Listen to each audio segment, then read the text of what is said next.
네, 지난 시간에는 사도 바울이 이 율법과 우리와의 관계에 대해 설명하면서 남편과 여인의 비유를 가지고 우리에게 설명을 했습니다. 우리가 율법을 몰랐을 때는 이 죄를 죄로 깨닫지 못하고 마음대로 죄악 중에서 우리가 살아갔죠. 그래서 이러한 죄악 중에 살아가는 우리의 모습을 하나님이 보시고 불쌍히 여기셨습니다. 그래서 우리에게 이 죄를 깨닫도록 하기 위해서 첫 번째 남편인 율법을 우리에게 보내주셨다고 말씀드렸습니다. 그래서 그동안은 이 죄악 중에 살고 있던 우리가 이 율법이라고 하는 것을 통해서 우리가 얼마나 많은 죄악을 짓고 살아가고 있는지에 대해서 깨닫게 된 것이죠. 근데 여기서 이제 또 다른 문제가 하나 생겼는데, 우리가 율법을 통해서 우리가 얼마나 큰 죄인인 줄은 이제 깨달았는데, 문제는 그 죄를 우리 스스로 이겨내고 다시는 그 죄를 짓지 않고 그 죄의 사슬을 끊어내야 하는데 그게 쉽지가 않다는 것입니다. 그것이 이제는 죄가 죄인 줄 알았지만 그 죄의 사슬로부터 나를 끊어내기가, 해방되기가 결코 쉽지가 않다는 것을 깨닫게 된 거죠. 그래서 우리는 이제 절망하게 됩니다. 죄가 죄인 줄 알겠는데 이 죄로부터 벗어날 수가 없는 거예요. 분명히 어제 회개하고 죄 짓지 않겠다고 결단했는데 오늘 다시 똑같이 우리는 죄 짓고 있는 우리의 모습을 발견하면서 우리는 이제 절망에 빠져드는 것입니다. 그래서 우리 마음이 이전보다 더 괴로운 상태가 돼버렸어요. 옛날에 죄를 지었을 때는 그냥 몰랐습니다. 그게 죄인 줄 모르고, 어떨 때는 악한 말도 하고 어떨 때는 좀 나쁜 짓도 하고 그러고서도 멀쩡하게 잘 살았는데, 이제는 하나님의 말씀을 알고 율법을 아니까 다 죄인 거예요. 근데 그 죄로부터 내가 여전히 벗어나지 못하는 겁니다. 이 마음이 찔리고 마음이 아프고 내가 한심한 거죠. 이런 양심의 가책등이 나를 계속 괴롭힙니다. 결국 하나님은 우리의 이러한 괴로움을 이제 아시고 이 죄의 문제를 해결해 주시기 위해서 결국 이 땅에 예수 그리스도를 보내주셨습니다. 그래서 예수 그리스도가 우리를 대신하여 십자가에 매어 달리심으로 우리의 모든 죄가 해결되는 그런 놀라운 이 죄로부터 해방될 수 있는 그런 길이 열려지게 된 것이죠. 이와 같이 우리가 이 죄와 관련해서는요, 우리 그리스도인들이 성숙해져가는 세 가지 단계가 있습니다. 그것을 한번 정리해 드리겠습니다. 첫 번째 단계는 무엇입니까? 우리가 죄가 죄인 줄 모르는 단계예요. 그래서 이때는 하나님도 모르고 말씀도 모르는 거죠. 마음껏 죄를 짓고서도 양심의 가책이 전혀 없습니다. 왜죠? 죄인 줄 모르니까. 우린 죄인 줄 몰랐기 때문에. 그러다가 이제 두 번째 단계, 하나님의 말씀을 만나는 것이죠. 말씀을 만나고 율법이, 그 계명이 우리 안에 들어오게 됩니다. 그래서 이 단계에서 우리가 죄가 죄인 줄을 깨닫는 거예요. 근데 또 다른 괴로움이 또 우리에겐 생겨납니다. 왜 그렇다고요? 그 죄를 우리가 이길 수가 없는 거예요. 이제 죄인 줄 알아요. 이렇게 하면 안 돼요. 다른 사람에게 이렇게 행동하면 안 되고 말하면 안 되고 이렇게 생각하면 안 돼요. 이렇게 악한 계획을 가지면 안 돼요. 그런데 우리는 여전히 그렇게 합니다. 이게 얼마나 괴로운 일인지 모릅니다. 특히 하나님의 말씀을 내 마음판에 새기면 새길수록 이 괴로움은 점점 더 커져가는 것이죠. 그래서 결국 우리는 스스로에게 실망하고 큰 좌절에 빠지게 되는데, 이때 제가 말씀드렸죠. 괜찮다 그랬습니다. 우리가 원래 그렇게 연약한 사람들이고 우리 안에 그런 죄의 본능들이 있기 때문에 어쩔 수 없다라고 말씀드렸습니다. 우리는 희망이 있죠. 왜 희망이 있습니까? 우리에게는 하나님이 계시기 때문에, 예수님이 계시기 때문에, 예수님이 내 죄의 문제를 해결해 주시기 위해서 이미 2000여 년 전에 미리 흘려주신 그 보혈의 피가 있기 때문에 우리는 아무 염려할 것이 없습니다. 우리는 여전히 같은 죄를 짓게 되겠지만 어떻게 하면 됩니까? 주님 앞에 나아가서 회개하면 되는 거예요. 회개하면 이미 용서받은 그 사죄의 보혈로 인해서, 주님의 그 능력으로 인해서 내 죄는 회개할 때마다 또 용서받을 수가 있는 것입니다. 그래서 우리는 이 예수 그리스도의 그 보혈의 능력으로 말미암아서 이제 똑같이 짓는 여러 번에 70번씩 7번이라도 계속해서 짓는 죄를 할지라도 우리는 회개할 때마다 여전히 용서받고 하나님의 자녀로 거듭날 수 있는 그런 권세를 가지게 되는 마지막 단계에 이르게 되는 것이죠. 그래서 우리가 이런 마지막 단계에 이르는다 할지라도 우리가 절대 잊지 말아야 될 것은 사단 마귀가 포기하지 않는다는 것입니다. 우리가 주님의 보혈의 능력으로 다시 일어서고 다시 일어서겠지만 사단도 마찬가지입니다. 여러분들 다시 공격하고 다시 공격하고, 그래서 어떻게 해서라도 하나님과 여러분 사이를 이간질하려고 하는 것이 이 사단 마귀다라고 하는 것을 우리가 이제 알아야 되는 것입니다. 그래서 우리는 끊임없이 공격받겠지만, 그러나 우리가 기억해야 될 것이 무엇이라고요? 이제 내 안에는 예수 그리스도의 보혈의 능력이 있다는 거예요. 우리 주님께서 나를 인쳐주셨다는 겁니다. 그래서 우리는 여전히 죄악 중에 있겠지만 이제는 그 죄악 중에 무릎 꿇지 않고 다시 회개하고 일어섬으로 그 모든 죄악의 문제들을 주님의 이름으로 우리는 해결할 수 있다라고 하는 그런 자부심을 가지고 이제 이 땅을 살아갈 수 있는 것입니다. 이제 오늘 본문으로 들어가겠습니다. 사도 바울은 이 앞에서 율법과 죄에 대해서 얘기하면서 율법을 조금 비하했다고나 할까요? 율법이라고 하는 것은 그저 우리의 죄를 드러내기만 할 뿐이지 우리 죄의 문제를 해결해 주지는 못하는 것이다 라고 이제 앞에서 얘기했잖아요. 그러고 나서 조금 걱정이 되었던 것 같아요. 율법을 사람들이 너무 무시할까봐, 그래서 율법을 오해할까봐 좀 걱정이 되었던 것 같습니다. 그래서 율법에 대해서 이제 율법의 편에서 이제 조금 더 보충적인 설명을 해줍니다. 그게 6절, 7절 말씀이었어요. 6절, 이제는 우리가 얽매였던 것에 대하여 죽었으므로 율법에서 벗어났으니 이러므로 우리가 영의 새로운 것으로 섬길 것이요 율법 조문에 묵은 것으로 아니할지니라. 이제 우리가 죽은 율법에서 이제 벗어났다. 그 율법 조문에 묵은 것으로는 하지 않을 것이고 새로운 영, 바로 예수 그리스도의 영, 성령을 의미하는 것이죠. 우리는 그것을 섬길 것이다 라고 이제 6절에 딱 얘기해 놓고 나서 이제 7절에서 율법에 대해서 좀 변명을 합니다. 변호를 합니다. 7절 이렇게 얘기하죠. 그래서 우리가 무슨 말을 하리요? 율법이 죄냐?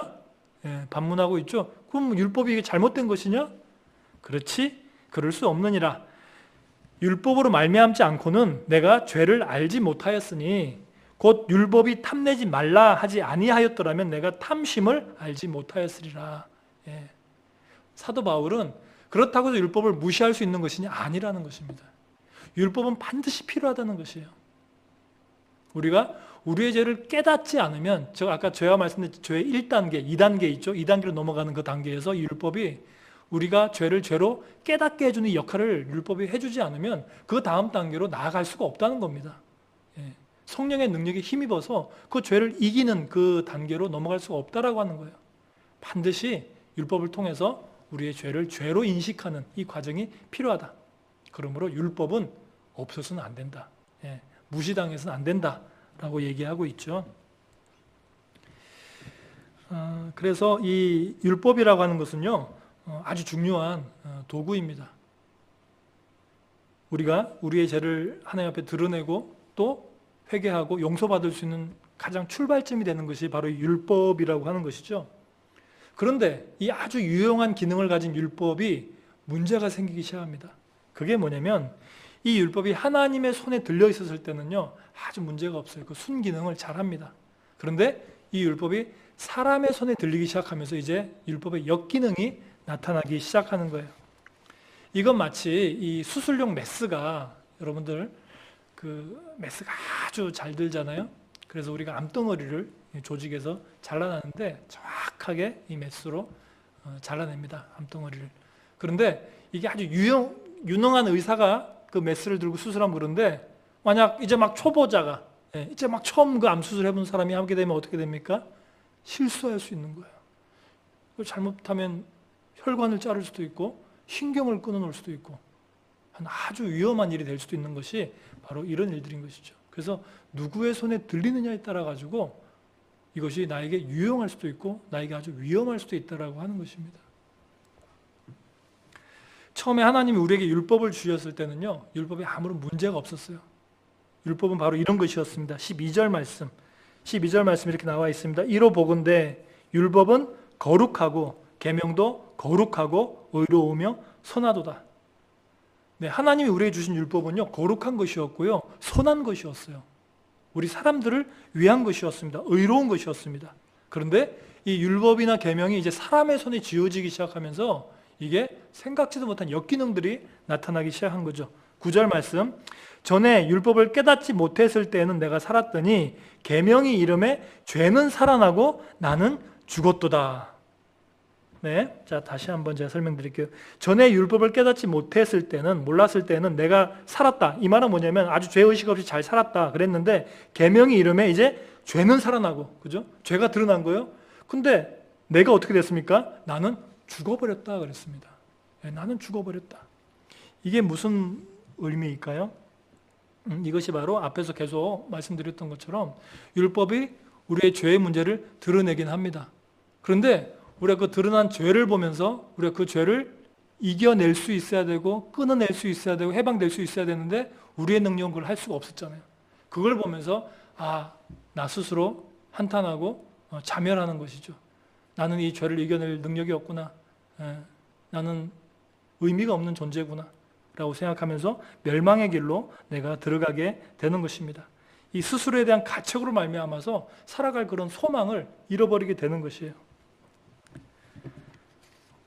원래 하나님이 근데 우리에게 율법을 주신 것은 그 율법으로 드러난 죄로 인해서, 그 중압감으로 인해서 우리가 죽기를 바랐던 것일까요? 하나님은 그렇지 않죠. 하나님 우리에게 율법을 주신 것은 먼저 율법을 통해서 우리의 죄를 깨닫게 하시고, 그 다음 단계 무엇일까요?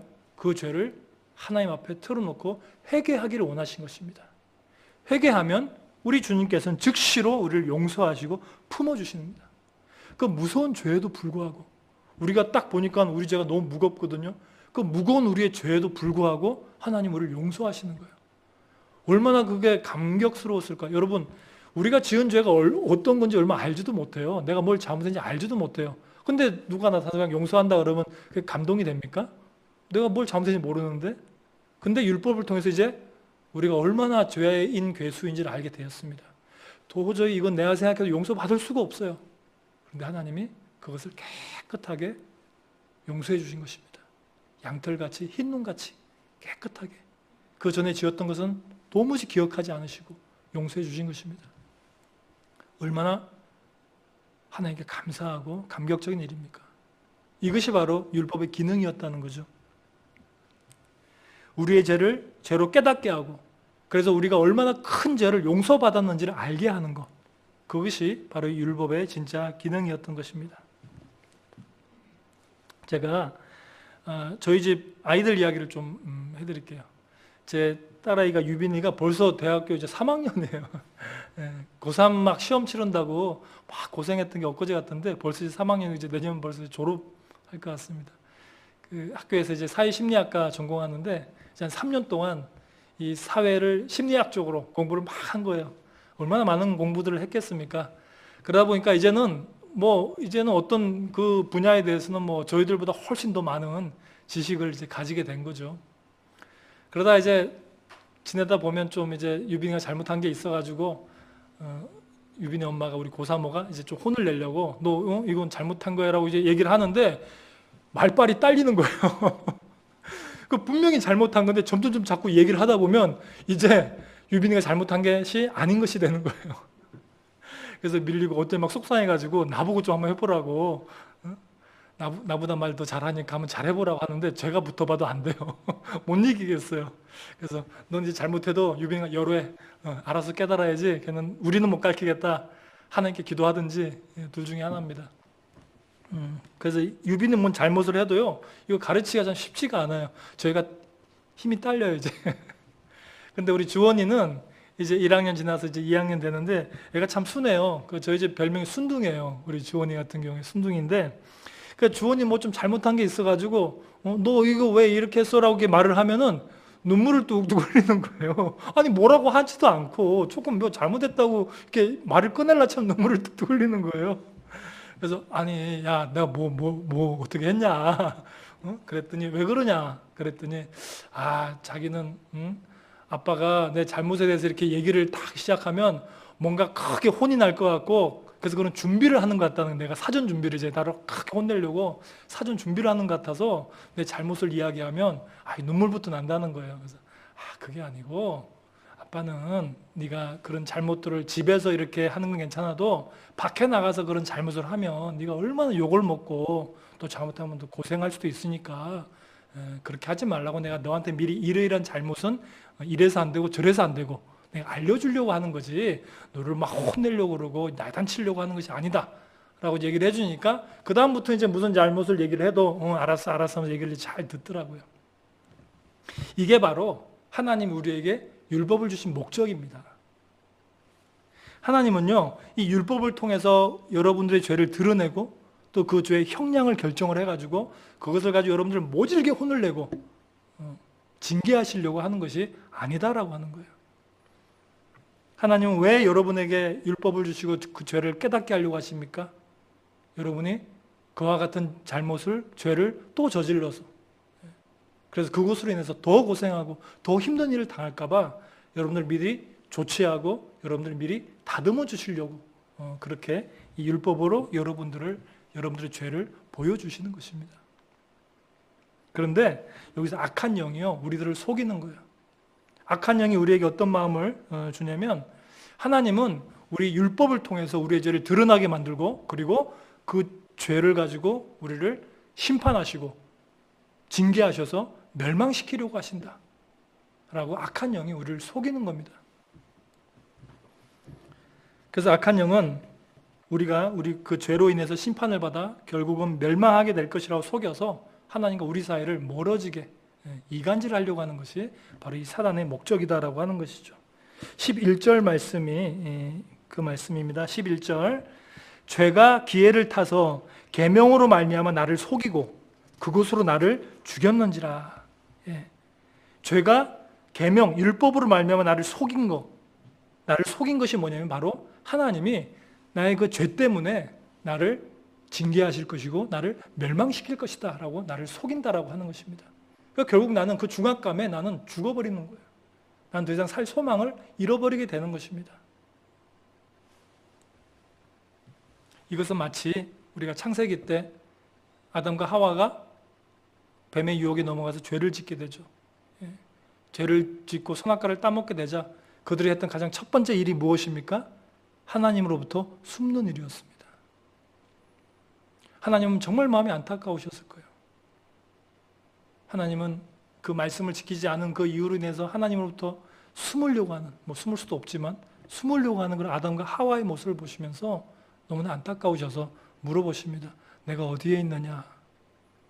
어디에 있는지 물어보시는 게 아니죠. 왜 숨느냐? 왜 숨느냐? 내 사랑하는 자녀, 내 사랑하는 자녀들아, 왜 숨느냐? 왜 죄 때문에 내 앞에서 숨느냐? 라고 물어보셨습니다. 사랑하는 성도 여러분, 하나님 여러분들을 극진히 사랑하십니다. 우리가 죄를 지었다고 해서 하나님으로부터 숨어야 되는 그런 관계가 아니라고 하는 것입니다. 우리가 죄를 지었다 하더라도 그 죄를 들고 주님 앞에 나아갈 수 있어야 합니다. 왜 그렇습니까? 자녀이기 때문에. 하나님의 사랑하는 자녀이기 때문에 우리는 그 죄를 들고 주님 앞에 나아갈 수 있어야 합니다. 에스겔서 34장 12절, 15절 말씀에는 이렇게 기록되어 있습니다. 12절에 14절까지 말씀 한번 같이 한번 읽어보겠습니다. 시작. 목자가 양 가운데 있는 날에 양이 흩어졌으면 그 때를 찾는 것 같이 내가 내 양을 찾아서 흐리고 캄캄한 날에 그 흩어진 모든 곳에서 그것들을 건져낼지라. 내가 그것들을 만민 가운데서 끌어내며 여러 백성 가운데서 모아 그 본토로 데리고 가서 이스라엘 산 위에와 시냇가에와 그 땅 모든 거주지에서 먹이되 좋은 꼴을 먹이고 그 우리를 이스라엘 높은 산에 누리니 그것들이 그곳에 있는 좋은 우리에 누워 있으며 이스라엘 산에서 살찐 꼴을 먹으리라. 12절에 보니까 목자는 하나님이시죠. 하나님이 양떼를 치셨는데 양이 다 흩어졌어요. 양이 흐리고 캄캄한 날에 다 흩어졌습니다. 각기 제 갈 길로 갔다는 얘기입니다. 하나님의 말씀에 순종하지 않고 제 갈 길로 갔을 때 하나님이 어떻게 하십니까? 흩어진 모든 곳에서 그것들을 건져내시죠. 건져내시고 나서 그 건져낸 양들에게 하나님이 혼을 내셨나요? 너 왜 내가 시키는 곳에 안 있고 왜 내가 가라는 길을 안 가고 왜 그렇게 흩어지고 너네 마음대로 했느냐라고 말씀하지 않으십니다. 어떻게 하십니까? 보니까 14절에 좋은 꼴을 먹이고 그리고 그곳에 있는 좋은 우리에 누워있게 하시고 또 이스라엘 산에서 살찐 꼴을 먹으리라. 하나님이 우리가 잘못된 길을 걷고 죄악 중에 있을 때 우리를 다시 그 죄악으로부터 이끌어내실 때에는 우리를 징계하시려고 하는 것이 아니다라고 하는 것입니다. 우리를 벌 주시려고 하시는 것이 아니에요.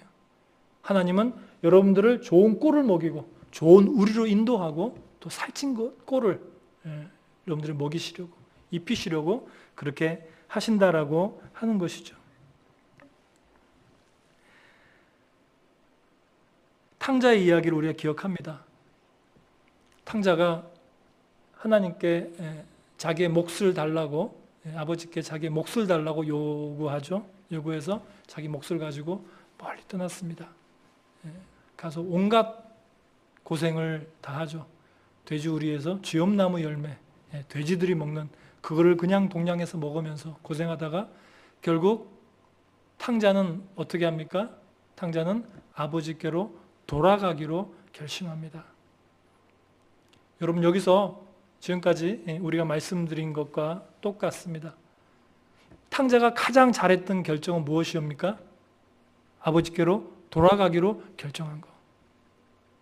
여러분이 죄를 지었을 때, 하나님 앞에 죄악 중에 여러분이 드러놓게 되었을 때, 그때 여러분이 할 수 있는 가장 좋은 결정은 무엇일까요? 저 돼지우리로 숨는 것일까요? 아닙니다. 여러분들이 할 수 있는 가장 훌륭한 결정은 다시 하나님께로 돌아가는 것입니다. 아담과 하와처럼 숨는 것이 아니라 오히려 드러내고 내 죄악을 들고 하나님 앞으로 나아가는 것. 그게 가장 우리가 할 수 있는 최상의 것이다라고 하는 것이죠. 탕자가 그렇게 아버지 앞에 나타났을 때 아버지가 어떻게 합니까? 너 내한테서 가져가는 거 재산 다 어쨌어? 너 이미 다 내가 호적에서 팠어. 돌아가. 라고 얘기하십니까? 성경을 보십시오. 단 한마디도 탕자를 비난하지 않으십니다. 성경을 보면 좋은 옷으로 갈아입히고 반지를 끼우고 그를 위해서 잔치를 배설합니다. 오늘 얼마나 잘해줬냐면 그 형이 시기할 만큼, 그 형이 너무너무 시기가 나는 거예요. 나는 계속 말씀대로 살았는데, 나는 순종하면서 옆에 있었는데 왜 이 순종하지도 않고 죄악 중에 살고 하나님을 그 아프게 했던, 마음을 아프게 했던 이 탕자는 하나님이 이렇게 아버지가 이렇게 극진하게 대접을 하지? 난 도저히 이해를 못 하겠는데. 그러니까 하나님이 그 형에게 얘기하죠. 내게 있는 것이 다 네 것이 아니냐. 여러분, 우리는 그 형의 모습일 때도 있고 또 탕자의 모습일 때도 있는 것입니다. 우리가 주님 곁에 있을 때는, 주님 곁에 순종하며 나아갈 때는 우리에게 무엇이 하나님이 주신 선물입니까? 하나님의 모든 것이 바로 나의 것입니다. 그러나 우리가 언제나 그런 모습으로 살지는 않지 않습니까? 우리의 삶에는 여러 가지 모습들이 있습니다. 어떨 때는 이 탕자의 모습으로 살아가기도 한다는 것이죠. 우리가 탕자의 모습으로 하나님 앞에 큰 죄를 짓고 살아가다가 우리가 할 수 있는 가장 최고의 결정, 다시 하나님께로 돌아가자 라고 했을 때 하나님은 두 팔 벌려 여러분들을 맞아주심을 믿으시기 바랍니다. 그래서 우리는 이쪽이 되었던 큰 형의 모습으로 살든 또 탕자의 모습으로 살든 우리는 전혀 두려워할 바가 없는 것입니다. 아무것도 염려할 바가 없이 소망을 가지고 이 땅을 살아갈 수 있는 것이죠. 악인을 향하신, 그런 탕자를 향하신 하나님의 마음은 바로 에스겔서 33장 11절에 잘 나와 있습니다. 한번 같이 읽겠습니다. 시작. 너는 그들에게 말하라. 주 여호와의 말씀이니라. 나의 삶을 두고 맹세하노니 나는 악인이 죽는 것을 기뻐하지 아니하고 악인이 그의 길에서 돌이켜 떠나 사는 것을 기뻐하노라. 이스라엘 족속아 돌이키고 돌이키라. 너희 약한 길에서 떠나라. 어찌 죽고자 하느냐 하셨다 하라. 아멘. 이 말씀은 제가 정말 죄악 중에 이 세상에서 살아갈 때 교회만 다녔지, 헌금만 했지, 정말 하나님이 내 안에 안 계셨을 때 그때 저를 돌이켜 세운 말씀입니다. 저는 악인으로 살아가는데 하나님 저를 미워하시지 않더라고요. 제가 저 악인으로 저렇게 살아가는데 하나님 제가 멸망하는 걸 원하지 않으시더라고요. 하나님 저가 다시 돌이켜 사는 것을 원하셨습니다. 저는 이 말씀을 보면서 하나님이 이 악한 모습을 살아가는 저를 얼마나 사랑하시는지를 알게 되었고, 이제 더 이상 나를 저토록 사랑하시는 하나님 마음을 더 이상 아프게 해서는 안 되겠다 하는 마음으로 다시 우리 주님을 따르는 길을 살게 되었습니다. 이처럼 우리에게 율법을 주신 하나님의 목적은요, 이 율법을 통해서 여러분들을 정죄하고 또 괴롭히시려고 하는 것이 아닙니다. 율법을 통해서 여러분의 죄를 깨닫게 한 후에 그 죄를 주님 앞에 드러내고 회개해서 용서받게 하시려고, 그래서 다시 생명과 빛의 길로 걸어가게 하시려고 우리에게 율법을 주셨다라고 하는 것입니다. 다시 로마서 7장 말씀으로 돌아오셔서 11절 말씀 제가 다시 읽어드리면, 죄가 기회를 타서 계명으로 말미암아 나를 속이고 그곳으로 나를 죽였는지라. 아까 이 속이는 것이 뭐라 그랬습니까? 내가 이 나의 드러난 죄로 인해서 하나님께 죽게 될 것이다. 하나님 앞에 내가 멸망하게 될 것이다. 이렇게 나를 속이는 것입니다. 그러나 하나님은 결단코 그런 것이 아니라고 말씀드렸죠. 하나님 우리를 살리시기 위해서, 우리를 판단하고 정죄하시기 위해서가 아니라 우리를 다시 생명의 길로 인도하시기 위해서 우리에게 율법을 통해서 죄를 보이셨다는 사실을 우리는 절대 잊지 말아야 할 것입니다. 그런데 여기서 이제 더 심각한 문제가 일어납니다. 지금까지는 이 죄와 율법과 나의 문제에 대해서 말씀드렸는데, 이제 나를 뛰어넘는 문제가 발생하기 시작한 거예요. 무엇이냐면 이 정죄와 판단이 나를 뛰어넘어서 이제는 이웃을 향하기 시작한 것입니다. 이 율법으로 인한 이 부작용은요, 훨씬 더 심각한 것입니다. 죄로 인해서 나 스스로 절망하고 소망을 잃는 것은 그렇게 큰 문제가 아니고 또 해결하기 쉬운데, 이것이 이제 나를 뛰어넘어서 이웃을 향하기 시작하는 것입니다. 자, 율법을 통해서 죄가 보이는데 이제 나의 죄만 보이는 것이 아니라 다른 사람의 죄도 보이는 거예요. 아, 저렇게 하면 안 되지. 저건 신앙이 아니지. 저건 잘못된 것이야. 라고 하는 마음들이 이제 우리 안에 자라기 시작하는 것입니다. 그래서 이제 자신의 죄보다는요, 상대방의 죄에 더 큰 관심을 가지게 되는 것이죠. 그리고 판단하기 시작합니다. 나의 죄는 깃털처럼 가벼운데 저 사람의 죄는 아주 심각한 것 같은데, 바위 같은데? 혹은 나의 죄는 용서받을 만한데 저 사람의 죄는 도저히 용서받기 힘들겠어 라고 판단하고 서로가 서로의 죄에 대해서 이제 정죄하는 그런 일들이 일어납니다. 율법이 무엇입니까?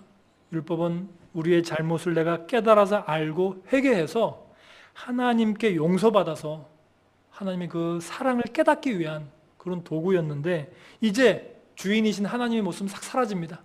사라지고 이제 사람들만 남는 거예요. 사람들만 남아서 이 율법을 통해 보이는 다른 사람들의 죄를 판단하고 평가하고 정죄하는 그런 일들이 일어나는 것이죠. 여기에 대해서 예수님은 이렇게 말씀하셨습니다. 요한복음 8장 6절에서 11절까지의 말씀을 한번 교독하겠습니다. 그들이 이렇게 말하면 고발할 조건을 얻고자 하여 예수를 시험함이르라. 예수께서 몸을 굽히사 손가락으로 땅에 쓰시니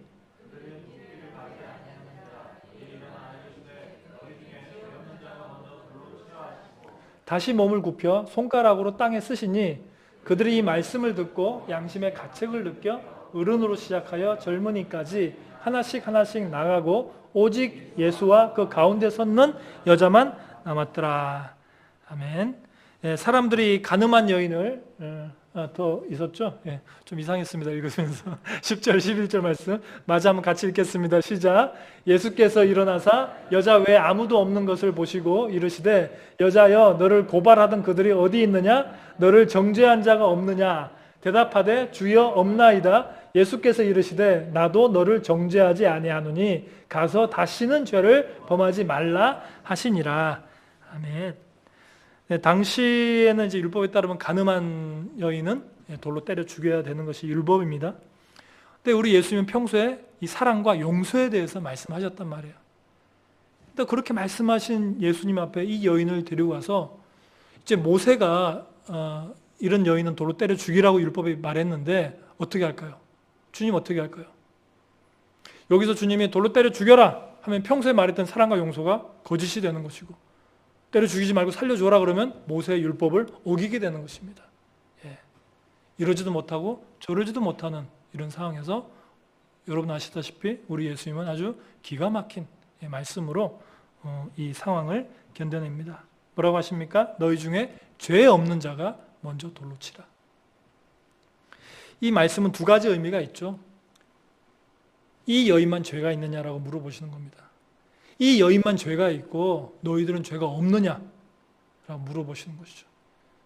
그 질문 앞에 우리도 죄인입니다라고 답할 수밖에 없어요. 왜? 율법이 있으니까는요. 예. 율법이 없으면 오리발을 내밀 수 있어요. 근데 율법이 있기 때문에 우리도 죄인입니다.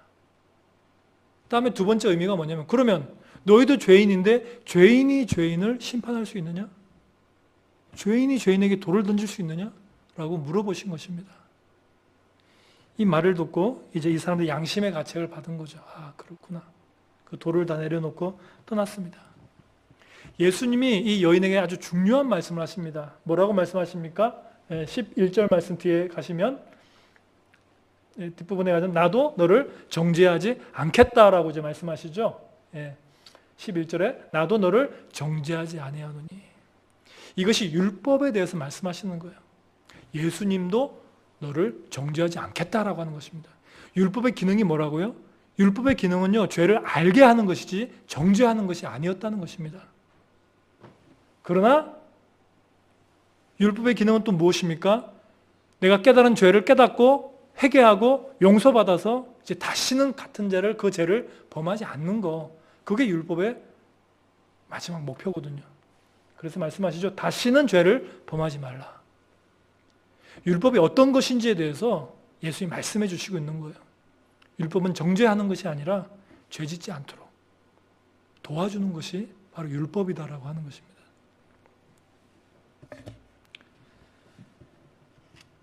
율법은 우리들의 죄를 깨닫게 하고 다시는 그 죄의 길로 들어서지 않도록 우리를 도와주시려고 하는 것이지, 우리의 죄를 들춰내고 정죄하고 멸망시키는 것이, 그것이 목적이 아니다라고 하는 것을 우리는 알 수 있었습니다. 사랑하는 성도 여러분, 하나님이 우리에게 율법을 주신 것은 그 율법으로 여러분들을 멸망시키려고 하는 것이 아닙니다. 예수님도 너를 정죄하지 않는다라고 말씀하셨음을 우리는 기억해야 됩니다. 그러나 무엇이라고 한 번 더 당부하십니까? 다시는 죄를 범하지 말라고 우리에게 부탁하셨습니다. 하나님 우리에게 율법을 주신 이유, 죄를 깨닫고 회개하여서 다시는 죄와 사망의 길로 들어서지 아니하고 성령과 생명의 법으로 걷게 하려 하셨다는 이 사실을 여러분들 반드시 기억하신 여러분 되시기를 주님의 이름으로 부탁드립니다. 여러분들을 향하신 이 하나님의 극진하신 사랑을 잘 깨달으십시오. 그래서 이 하나님의 율법으로 여러분의 인생을 매일같이 조명하면서 죄 짓지 않도록 우리는 필사의 노력을 다해야 할 것입니다.